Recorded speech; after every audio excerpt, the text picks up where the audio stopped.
지난 시간까지 말씀을 배울 때에 영원 세계 속에서 하나님이 하나님의 영광을 위하여 영원한 목적을 가지고 계획하신 일들을 작정이라고 한다고 하였습니다.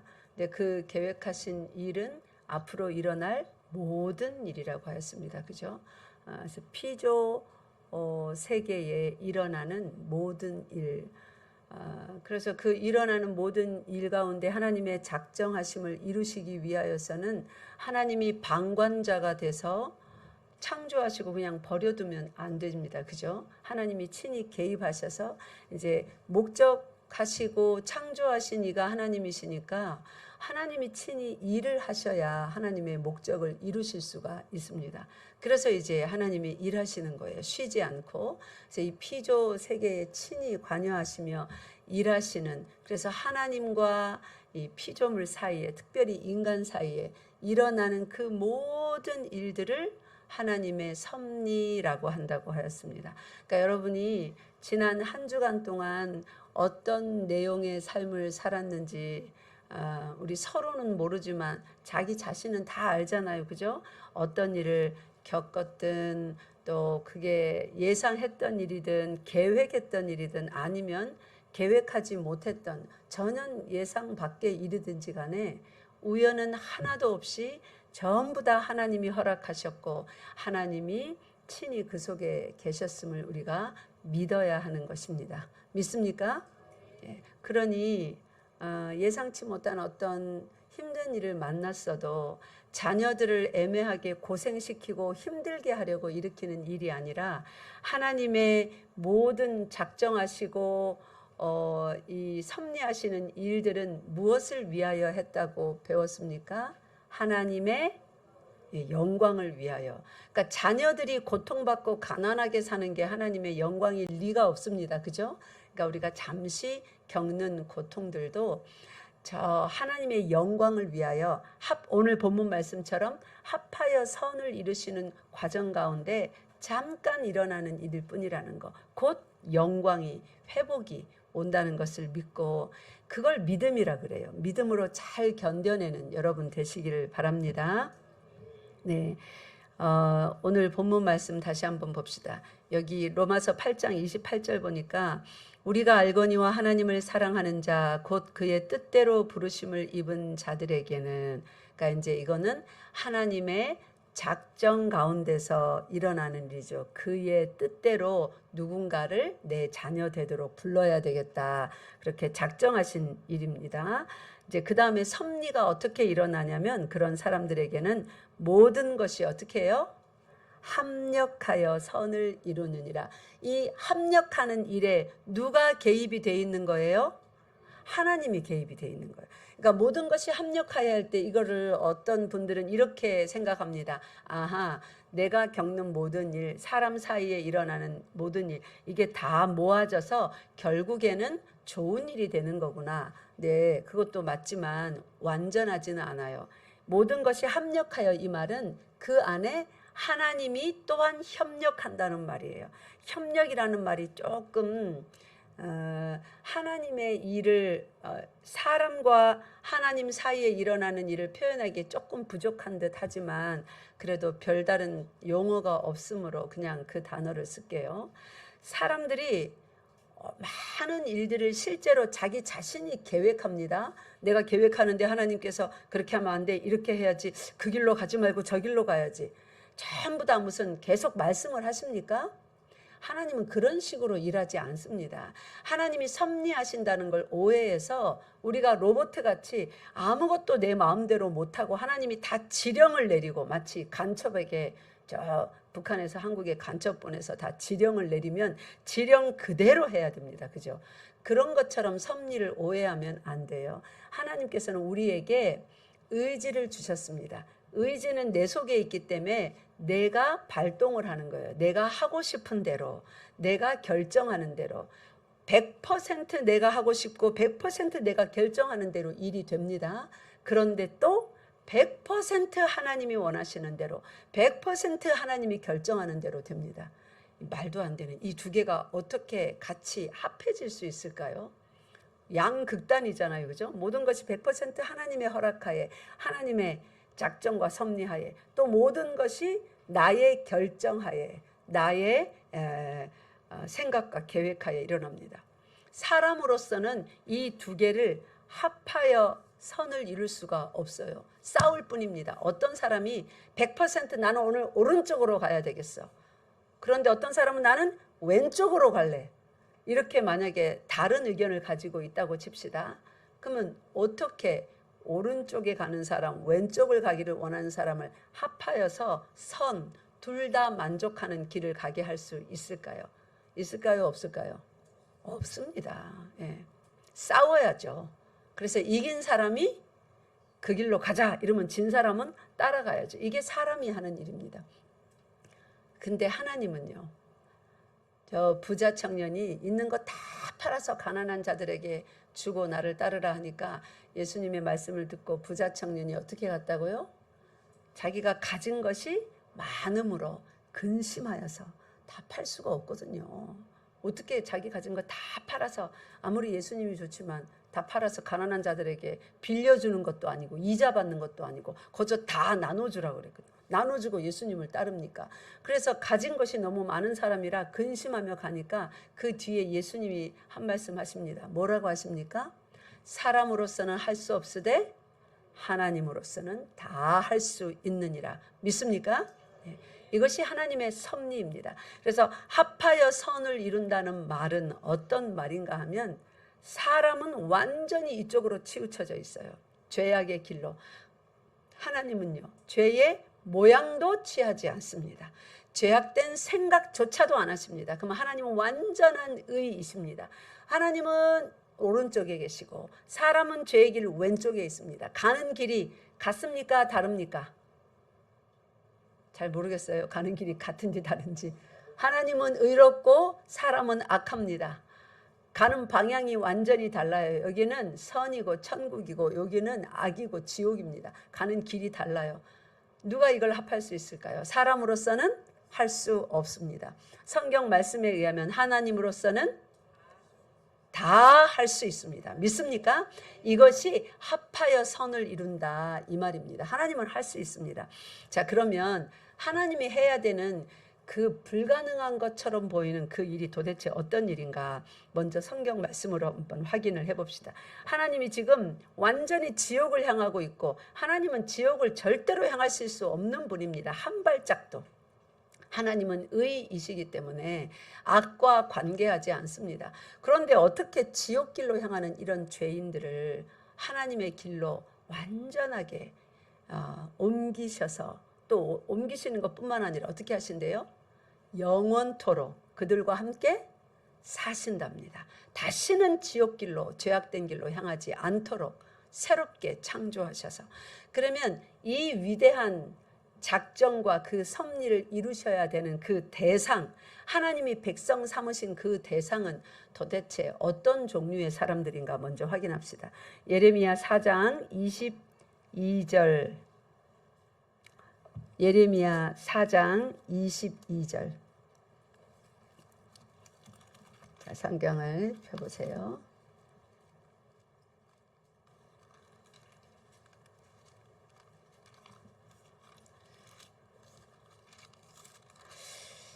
(4장 22절) 읽겠습니다. 시작. 내 백성은 나를 알지 못하는 어리석은 자요, 지각이 없는 미련한 자식이라. 악을 행하기에는 지각이 있으나 선을 행하기에는 무지하도다. 아멘. 이게 하나님의 백성의 상태입니다. 지금 하나님을 알지 못하는 어떤 자들이래요? 어리석은 자들이래요. 또 뭐가 없대요? 지각이 없는. 도대체 이 안에 뭐가 들었는지 아무런 지각이 없는, 지식이 없는, 지혜가 없는 어떤 자들이래요?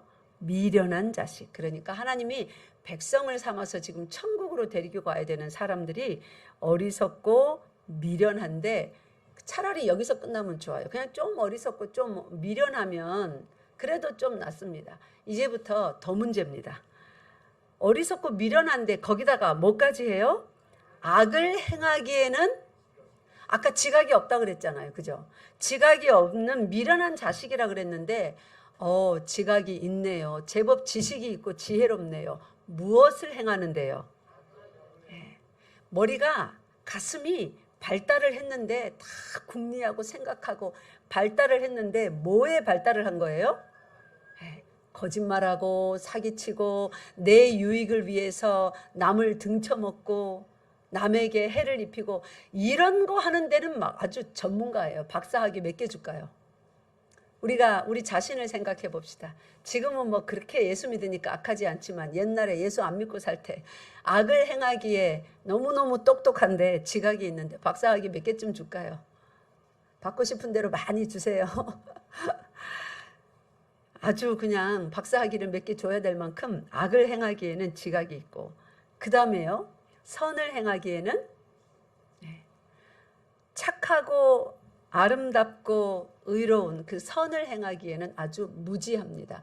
무지하다는 말은 의지조차도 없다는 말이에요. 선을 행해야 되는데 선을 행하고자 하는 그런 의지도 없다는 말입니다. 그러니까 완전히 그 마음이 완벽히 타락한 죄인들이라고 합니다. 그래서 창세기 8장에 보면 노아가 홍수 끝에 하나님 앞에 이제 감사 제사를 올립니다. 그때 하나님께서 다시는 물로 세상을 심판하지 않겠다 약속하신 말씀 중에 어떤 구절이 있냐면, 사람의 생각하는 바가 언제부터 악할까요?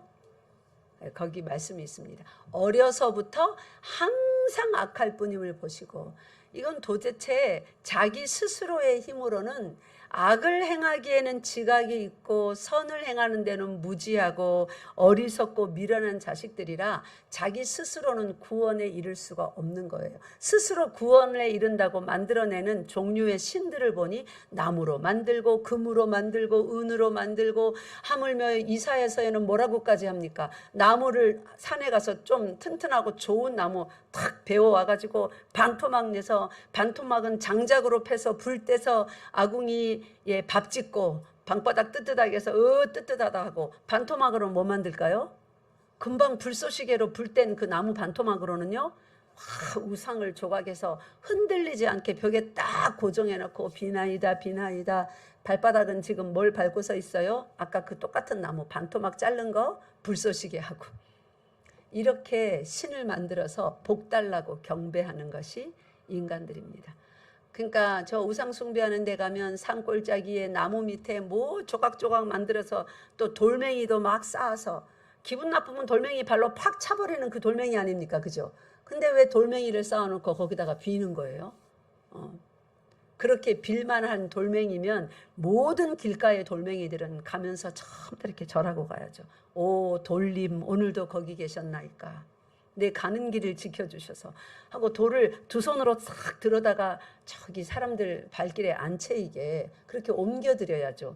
왜 어떤 돌멩이는 발로 차버리고 똑같은 돌멩이인데 어떤 돌멩이는 탑을 쌓아놓고 비나이다를 하고 그럽니까? 그러니까 사람이 악을 행하기에는 뭐예요? 지각이 있는 거예요. 똑똑한 거예요. 악을 행하는 거는. 하나님을 대적하는 그 일에는 아주 선수들인데, 하나님을 기쁘시게 하는 일에는 뭐라고요? 무지해요. 하고 싶은 의욕도 없습니다. 자, 이런 사람들을 악인들이라고 하는데, 예레미야서 5장 1절로 가보세요. 이제 하나님의 백성들이 4장에는 이렇게 악함을 말씀했다면 5장 1절, 그래서 하나님의 백성이라고 하나님이 선택하신 이스라엘 그 예루살렘 거리로 가서 도대체 그래도 한 사람이라도 있겠지 하고 찾았습니다. 5장 1절 시작. 너희는 예루살렘 거리로 빨리 다니며 그 넓은 거리에서 찾아보고 알라. 너희가 만일 정의를 행하며 진리를 구하는 자를 한 사람이라도 찾으면 내가 이 성읍을 용서하리라. 아멘. 그래서 예레미야가 가갖고 한 사람을 찾았다는 소문을 혹시 여러분 들었습니까? 저는 못 들었어요. 성경 다 찾아봐도 한 사람 찾았다고 하기는커녕 의인은 없나니 하나도 없다고 말하더라고요. 뉴스에서도 말 안 하더라고요. 한 사람 찾았다고, 건져냈다고 안 하더라고요. 모두 다 죄인인 것입니다. 자, 그러면 하나님의 작정은 뭐라고요? 하나님의 영원한 작정은 그가 앞으로 이 피조 세계에서 일어나는 모든 일을 이미 다 계획하셨대요. 하나님이 뭐 받으시기 위하여서? 영광 받으시.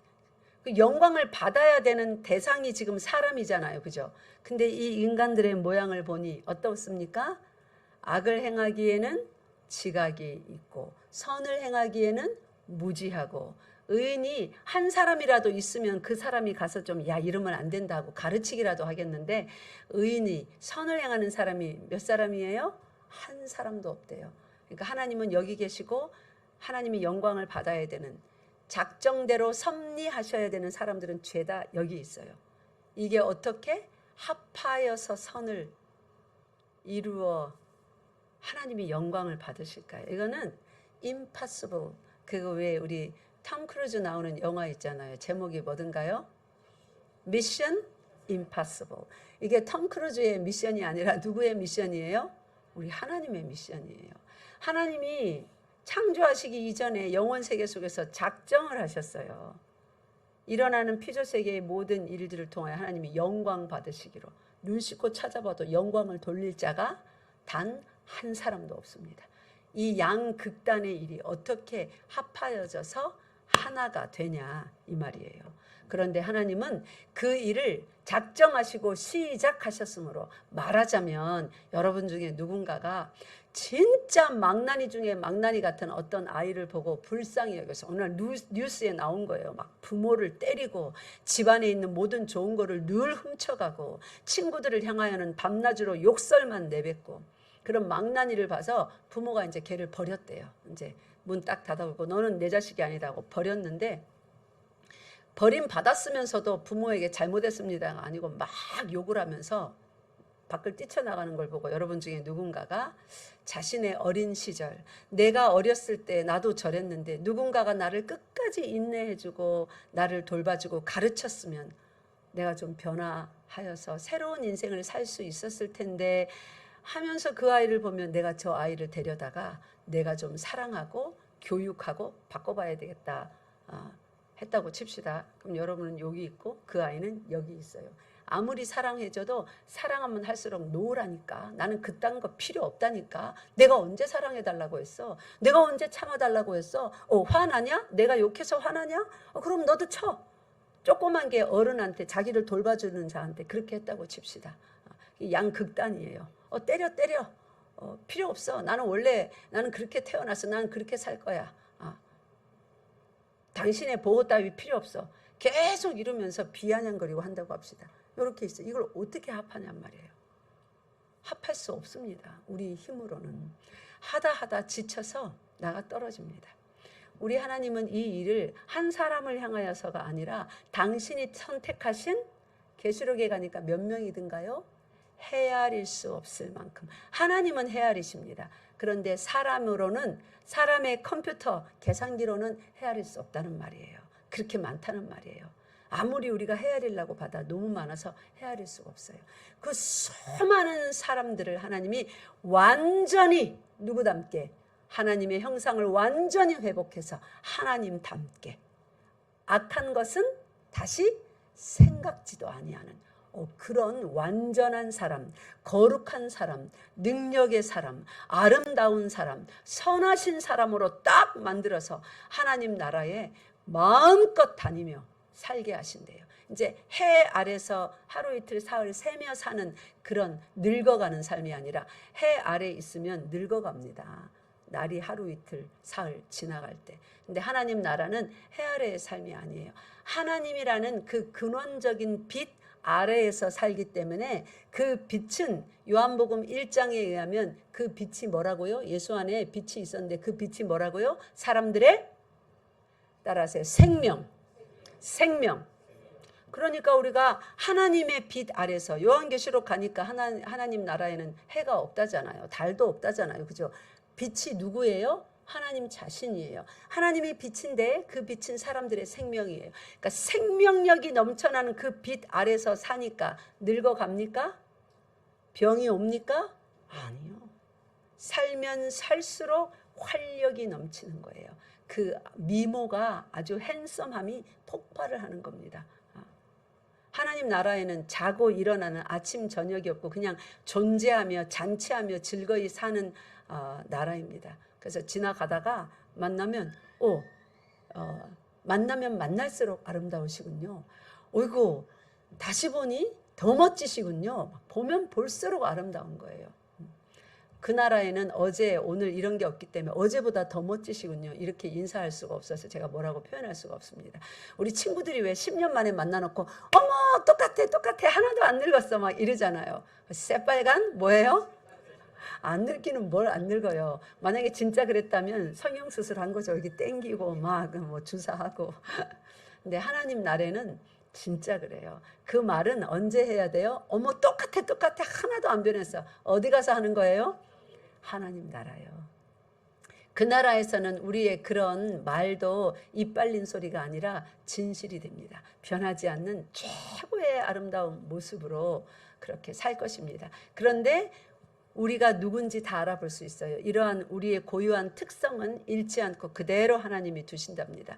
그러면 여러분이 아침마다 거울 보면서 이러잖아. 나는 여기가 좀 이렇게 생겼으면, 나는 키가 좀 이랬으면, 나는 어깨가 뭐 제니 어깨 닮았으면 막 그러잖아요. 그죠? 최고의 아름다운 모습으로 영원히 존재한답니다. 지금부터 하나님께 기도하세요. 신랑 신부, 나는 이런 신랑 만나게 해주세요. 나는 이런 신부 만나게 해주세요만 말고 나는 천국 가면 이 모습으로 살게 해주세요. 혹시 알아요? 하나님께서 들어주실지 기도해 보시기 바랍니다. 예. 그렇게 기도할 때 유익함이 있어요. 어떤 유익함이 있을까요? 미남 미녀가 될 유익함요? 그게 아니라 천국을 그만큼 사모하고 기다리게 돼요. 내가 천국 가면 그렇게 아름답게 될 텐데 하나님 나 천국 빨리 가게 해주세요. 빨리 오지 마세요. 나 아직 이 세상에서 이것도 못 해봤고 저것도 못 해봤고 그렇게 하지 않는다는 거예요. 그래서 천국에서 최고의 미남 미녀가 되기를 지금부터 기도하시기 바랍니다. 네. 자, 이런 아까 예레미야서 4장 5장에서 읽었던 이런 형편없는 사람들을 이제 하나님께서 섭리하시면서 하나님이 영광 받으실 만한 존재들로 이제 변화시켜 가시는데, 지난 시간 동안에는 우리가 무생물, 또 동물, 또 하물며 이런 뭐 눈, 비, 구름, 바람 이런 것까지 하나님께서 다 섭리하신다는 거 배웠습니다. 오늘은 우리의 삶의 모든 양상, 우리의 삶의 모든 양상에 다 개입하셔서 어떻게 일하시는지 오늘 배우겠습니다. 자, 우리가 이 세상에 살아가기 위하여서 제일 처음 우리가 겪어야 되는 일은 뭡니까? 이 세상에 살기 위해서 우리가 제일 처음 겪는 일, 누구나 다 겪는 일, 이걸 안 겪으면 세상에 살 수가 없어요. 뭘까요? 태어나는 일이잖아요. 그죠? 안 태어나면 살 수가 없죠. 그러면 우리가 태어나기 전에 하나님은 우리를 위하여서 무엇을 하시는가? 다윗 왕이 그 하나님의 섭리를 깨닫고 시편 139편 16절에 이렇게 말했어요. 얼른 펴보세요. 오늘은 성경을 좀 많이 찾아야 돼요. 시편 136편 16절에 다윗 왕이 이렇게 말했습니다. 시작. 139편 죄송합니다. 139편 16절 시작. 내 형질이 이루어지기 전에 주의 눈이 보셨으며 나를 위하여 정한 날이 하루도 되기 전에 주의 책에 다 기록이 되었나이다. 아멘. 여러분 이 말씀을 믿으시기 바랍니다. 그래야 이 세상을 살아나갈 때 어떤 힘든 일이 있어도 거뜬히 견뎌낼 수 있습니다. 승리할 수 있습니다. 여기 보세요. 내 형질이 이루어지기 전에, 그러니까 형질이 이루어지기 전이라는 말은 엄마 뱃속에서 그 뭐예요? 수정란이 착상이 돼서 세포 분열을 해서 막 이제 사람의 몸으로 만들어지는 거, 그거 전에요. 엄마 아빠가 결혼하기도 전에요. 여러분이 태어나려면 엄마 아빠가 먼저 만나야 되잖아요. 그죠? 그럼 여러분의 엄마 아빠가 태어나기도 전에요. 그 엄마 아빠의 엄마 아빠가 태어나기도 전에요. 즉 태초에 여러분들과 저는, 우리 모두는 이미 어떤 형질도 이루어지기 전에, 하물며 아담과 하와를 만드시기 전에 누구도 하나님이 다 보셨습니까? 아담과 하와도 다 보셨습니다. 주의 눈이 뭐 했대요? 보셨대요. 그러니까 에베소서 1장 4절에 이렇게 말하잖아요. 사람을 창조하시기 전인데 창세 이전에 사람을 창조하는 목적이 뭐래요? 거룩하고 흠이 없게 하시려고. 여러분과 저를 미리 봤으니까 이렇게 흠 많은 존재들인 것을. 근데 형질이 이루어지기 전에 주의 눈이 보셔서 나를 위하여 정한 날이 있대요. 여러분 다 몇 날 며칠에 태어난지를 알지만 몇 날 며칠에 죽을 것은 모르지 않습니까? 그죠? 그런데 누구는 다 알아요? 하나님은. 정한 길이의 날이 있대요. 저는 1966년 12월 16일 날 태어났습니다. 그래서 쭉 살았는데 이제 앞으로 어느 날인가는 죽을 거예요. 근데 죽는 날 몰라요. 근데 누가 알아요? 하나님이 알아요. 그러니까 병 걸렸다고 어머 이거 죽을 병 아니야? 그럴 필요 없어요. 이유도 없이 머리가 막 아파서 몇 년 동안 치료가 안 된다고 해도 이럴 때문에 죽을 거 아니야? 그것 때문에 죽는 게 아니고 다른 것 때문에 더 빨리 죽을 수도 있어요. 믿습니까? 길이는 누가 정해놨어요? 하나님이 정해놨어요. 걱정하지 마십시오. 하나님을 믿으시기 바랍니다.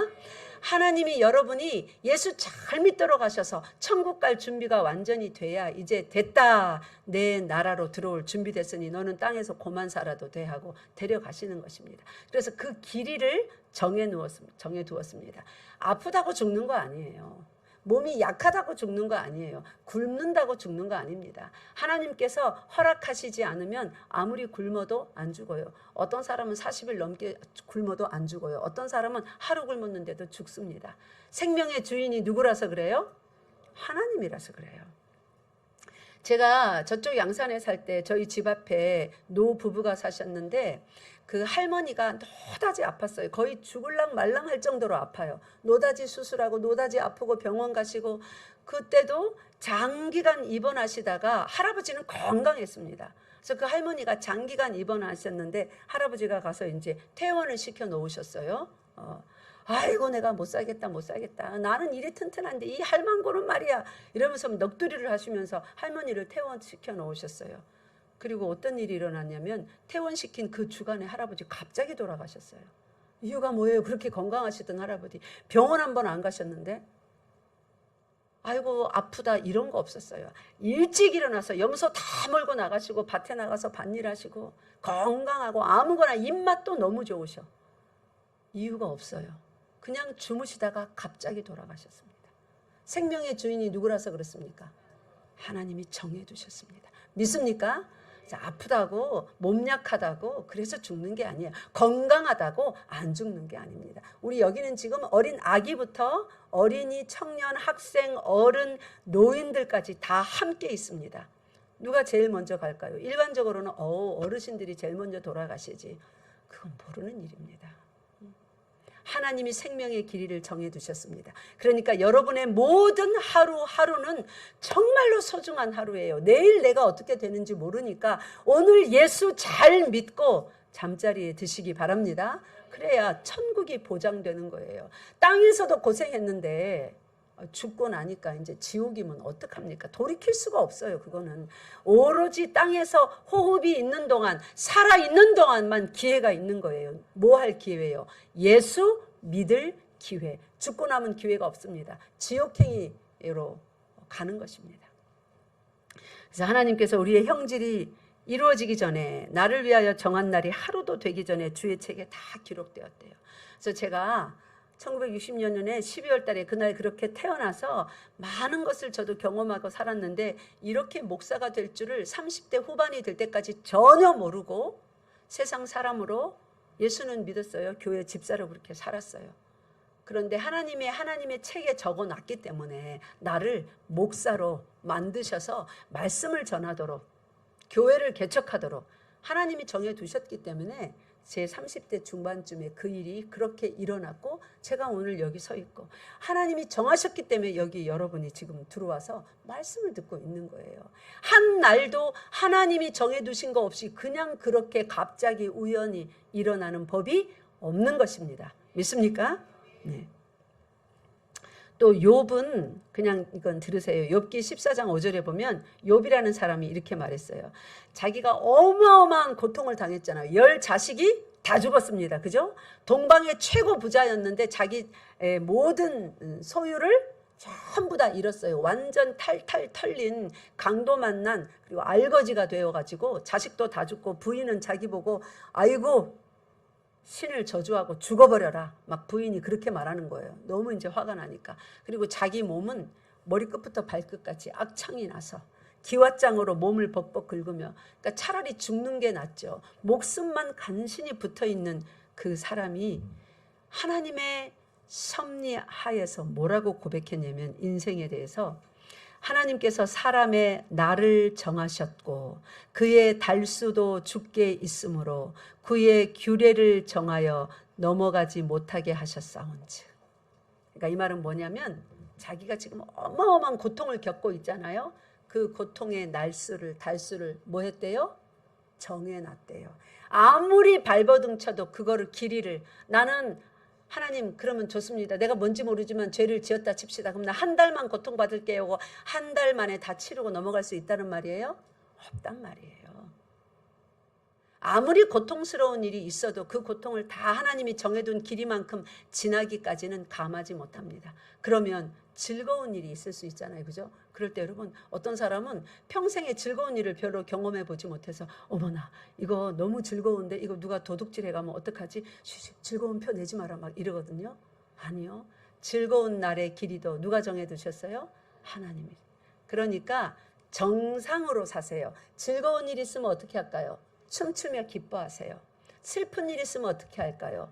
하나님 앞에 나와서 울며 기도하세요. 이게 정상인입니다. 비정상인 사람 어떻게 살아요? 즐거운 일 있으면 도둑 맞을까 봐 조용히 즐거운 표시 내지 마. 일부러 막 심각하게 막 다닙니다. 즐기지를 못해요. 슬픈 일이 있으면요. 과도하게 막 미친 사람 발버둥 치고 막 화내고 옆 사람 괴롭히고 그럽니다. 그게 비정상이에요. 정상은 즐거운 것은 마음껏 즐거워하고 친구들 불러다가 파티하고 즐거움을 만끽 해야 됩니다. 고통의 날이 오면요. 사람 괴롭히지 말고 어떻게 할까요? 하나님 앞에 나와서 하나님 앞에 고통을 욥처럼 하나님 앞에 호소하면 됩니다. 그 길이를 누가 정해놨기 때문에? 하나님이 정했기 때문에. 즐거운 거든 슬픈 거든 고통이든 잘 지나갈 수 있도록 하나님이 힘을 주시는 것입니다. 믿습니까? 예. 바울하고 예레미야를 통해서도 이런 것들에 대해서 하나님이 말씀하신 부분이 있는데 갈라디아서 1장 15절 펴보세요. 갈라디아서 1장 15절. 바울 사도가 이렇게 얘기했습니다. 시작. 그러나 내 어머니의 태로부터 나를 택정하시고 그의 은혜로 나를 부르시니까. 아멘. 자신을 부르시니까 하나님이신데 은혜로 부르셨는데 어머니의 태로부터 이미 정해 두셨대요. 그러니까 여러분이 오늘 교회에 나와서 앉아서 이렇게 함께 예배 드리는 거 여러분이 모태에 이렇게 딱 잉태되었을 때 하나님이 이미 정해 두신 일이랍니다. 아니 시편 말씀에 의하면 그 한 날이 시작되기도 전부터 하나님이 이미 다 하나님의 뭐예요? 책에 기록을 다 해놨대요. 각자 한 사람, 이 사람, 이 사람, 이 사람 어떻게 살아야 될 것을. 그 다음에 예레미야 1장 5절 펴보세요. 예레미야 1장 5절입니다. 시작. 내가 너를 모태에 짓기 전에 너를 알았고 내가 배에서 나오기 전에 너를 성별하였고 너를 여러 나라의 선지자로 세웠노라 하시기로. 아멘. 예레미야가 어느 날 갑자기 그냥 좀 착해 보여서 하나님이 너 내일 좀 하자 하고 부른 게 아니에요. 제가 30대 중반쯤 왔을 때 이렇게 기도하는데 하나님께서 갑자기 내가 하던 육신의 모든 일을 이제 스톱하라는 거예요. 사표 내라는 거예요. 제가 좀 착해 보여서 목사 만들려고요? 아니래요. 성경 말씀에 의하면. 예레미야도 바울도 언제부터요? 모태에서부터. 아니 우리 어머니 아버지가 만나서 결혼하기 전부터 하나님 나라의 하나님 책에 어떻게 해요? 다 기록해 두신 일이라고 합니다. 그러니까 우리가 인생을 살면서 겪으면서 지나가는 모든 일들은 하나님이 그 사람을 그렇게 살도록 계획하셨어요. 왜요? 따라하세요. 마침내 하나님이 누구신지 깨닫고 예수님을 믿고 하나님께 영광 돌리도록, 그래서 하나님과 영원히 살도록, 네, 그거를 위해서 각자에게 다양한 스토리로 하나님께서 주신 것입니다. 그러면 하나님께서 우리를 이런 모습으로 이렇게 여러분이 각자 태어나신 그날 그렇게 태어나게 하기 위하여서 창세 이전부터 하나님 책에 다 기록해 놓으셨으면 이제 응애하고 세상에 태어났습니다. 그러면 그 다음부터는 태어났으니까 한번 살아봐라 이럴까요? 아니랍니다. 태어나서 행하는 우리의 모든 행동에도 하나님이 다 하나님의 섭리로 돌보신다고 합니다. 사도행전 17장 28절 펴보세요. 사도행전 17장 28절. 세상에 어떤 책이 우리의 일거수일투족 말하는 거 하물며 숨 하나 쉬는 것까지 이렇게 자세하게 내가 이렇게 하고 있다 하고 기록을 해놨을까요?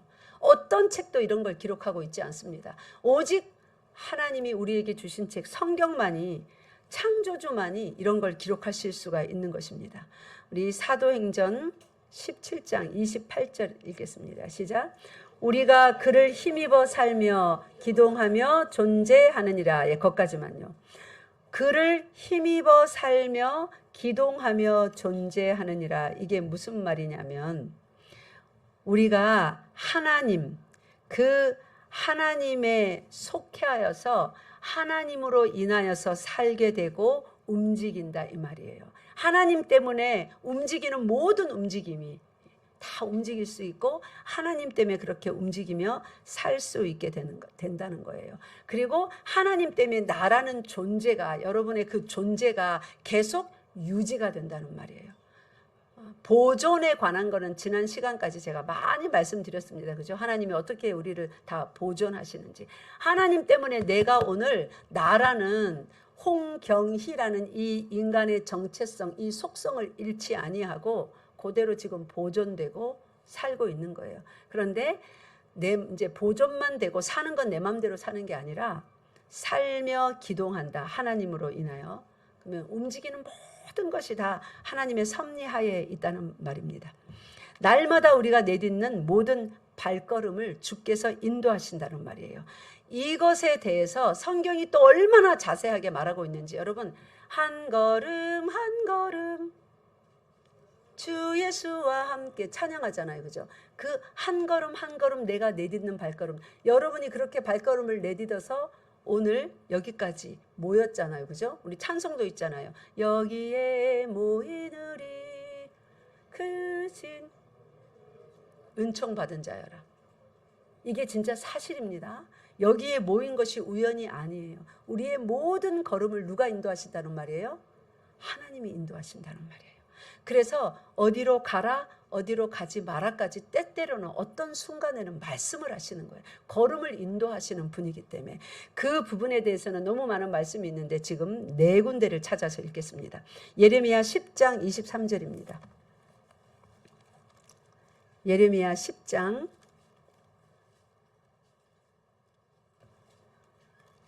23절 시작. 여호와여 내가 알거니와 사람의 길이 자신에게 있지 아니하니 걸음을 지도함이 걷는 자에게 있지 아니하니이다. 아멘.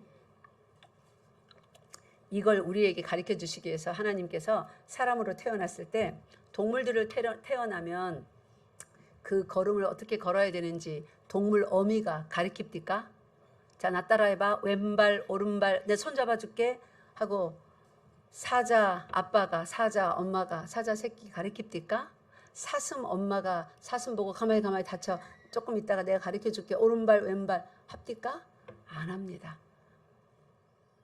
누구만 유일하게 그 걸음을 지도하는 사람으로부터 배웁니까? 사람만요. 여러분 아이들 다 나와본 분들 아이가 걸음마 할 때 가르쳤습니까? 안 가르쳤습니까? 가르쳤죠. 왜 사람은 태어나서 벌떡 일어나서 덜덜덜덜 떨다가 딱딱딱 걷게 하면 되는데 동물들처럼 왜 사람은 걸음을 배우도록 만들었을까요? 그 이유가 뭐예요? 예레미야 10장 23절 말씀 때문에 하나님이 사람을 그렇게 지으셨어요. 10장 23절에 보니까 사람의 길이 자신에게 있지 아니하니 뭐요? 걸음을 지도함이 걷는 자에게 있지. 그 걷는 자가 지 마음대로 이렇게 걷는 게 아니랍니다. 그 걸음을 어느 방향으로 어떻게 걸어가야 되는지 지도하는 이가 있대요. 그래서 사람은 부모에게 걸음을 지도받아서 걷게 돼 있어요. 그래서 갈 때 얘야 그리로 가면 안 되지, 이리로 가야지. 아예 아기 때부터 귀가 딱지가 않도록 부모가 소리 지르는 소리. 여러분 아기들 걸음마 가르칠 때 몇 번 소리 질렀어요? 건우야! 아마 건우가 아주 활발하기 때문에 엄마 아빠가 야! 스톱! 거기 안 서! 수백 번 소리쳤을 것 같아요. 제대로 이제 위험한 거, 안 위험한 거, 길이 움푹 패인 거, 돌이 있나 없나 제대로 파악해서 제대로 걷기까지 무릎 무진장 깨지고 피도 많이 나고. 하나님이 그러시는 거예요. 우리 보고. 야, 너 지금 어디 가냐? 거룩한 주의 날에. 네 집 놔두고 어디 가냐? 우리 평생에 방황할 때마다 하나님이 많이 부르셨을 거야. 다시 돌아와라. 지금 거룩한 주의 날, 나의 날에 내 집에 와서 예배 드려야지. 네 집 놔두고 지금 어디를 헤매고 있냐? 걸음을 인도하시는 이는, 지도하시는 이가 따로 있어요. 누굽니까? 여호와 하나님이신 것입니다. 잠언 20장 24절 펴보세요. 잠언 20장 24절. 자, 아까 예레미야 말씀하고 아주 딱 짝이 되는 말씀이죠. 시작. 사람의 걸음은 여호와로 말미암나니 사람이 어찌 자기의 길을 알 수 있으랴. 아멘. 이것을 아기 때부터 인지시키는 겁니다. 사람이 지 길을 왜 몰라? 아기 보세요. 걸음마 배우기 전에 부모가 걸음마 가르쳐주는데 그 길을 알아요? 몰라요? 몰라요. 앞에 낭떠러지가 있는지, 앞에 개똥이 있는지, 뜨거운 물이 펄펄 끓고 있는지, 오히려 뭔가 모락모락 뜨거운 물이 펄펄 끓으면 이제 걸음 막 배웠다고 어떻게 합니까? 그 뜨거운 것을 향해서 막 뛰어가는 거예요. 그러니 엄마 아빠가 소리를 지르고 엉덩이를 때리고 나중에 안 되면 막 벌을 세우고 또 그 길 갈 거야, 안 갈 거야? 너 거기 가지 말했지? 거기 무서운 개 있다고. 또 가는 거예요. 그래서 나중에는 벌을 세우죠. 베란다에 가두기도 하고 뭐 별짓을 다 합니다. 우리 하나님의 하시는 일하고 똑같지 않아요? 이걸 뭐라고 한다고요? 하나님의 섭리라고 한다고요. 이제 섭리가 좀 가깝게 느껴지십니까? 뭐 하나님의 섭리라는 게 뭐 거창한 먼 데 있는 어떤 기적으로 갑자기 인생에 가끔씩 일어나는 그런 게 아니에요. 부모가 자기 자식 걸음마 가리키듯이 하나님이 우리를 그렇게 지도하세요. 한 걸음 한 걸음 해초리도 때려가면서 칭찬도 해가면서. 그걸 하나님의 섭리라고 합니다. 잠언 16장 1절입니다. 많이 읽으신 말씀이에요. 잠언 16장 1절 시작. 마음의 경영은 사람에게 있어도 말의 응답은 여호와께로부터 나오느니라. 아멘. 그러니까 마음속으로 내가 이것저것 많이 계획하고 어쩌고 저쩌고 막 해서 내가 이렇게 할 거다 선포를 하고 해도 그 응답, 그 결과는 누구로부터 나오는 거예요? 하나님이 안 된다 하면 안 되는 것입니다. 내가 마음으로 막 계획해서 이번 일은 다 글러먹었어. 틀린 것 같아. 안 될 것 같아. 막 사회적 뭐 경제 환경도 그렇고 우리 집안 형편도 그렇고 나도 너무 지쳤구만. 나 다 포기하자. 안 돼. 해도 누가 일으키시면 되는 겁니까? 하나님이.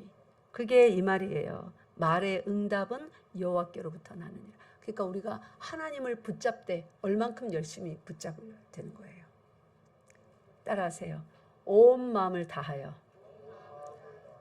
온 뜻을 다하여, 온 힘을 다하여 하나님을 딱 붙잡아야 되는 것입니다. 믿습니까? 그러면 하나님께서 이렇게 붙잡는 그것을 하나님을 사랑한다라고 말하는 거예요. 그게 하나님 사랑하는 거예요. 그게 하나님을 신뢰하는 거예요. 그러면 어떻게 한대요? 우리가 완전히 타락한 존재들이라 지옥길로 향할 수밖에 없는 이 왼쪽 극단에 하나님은 의라서 이쪽에 있어도 하나님께서 하나님의 능력으로 합하여 선을 이룹니다. 우리가 가장 아름다운 것을 먹고 마시고 누릴 수 있도록. 믿습니까? 예, 기도하겠습니다. 하나님 아버지 참으로 감사합니다. 하나님의 섭리 세계에 사는 것이 얼마나 안전한지요. 얼마나 복된 삶인지요. 오늘도 말씀을 통하여서 배웠습니다. 우리 평생에 하나님을 마음을 다하고 뜻을 다하고 힘을 다하여서 붙들고 사랑하고 신뢰하는 이 신앙의 삶 잘 살아가게 하여 주시옵소서.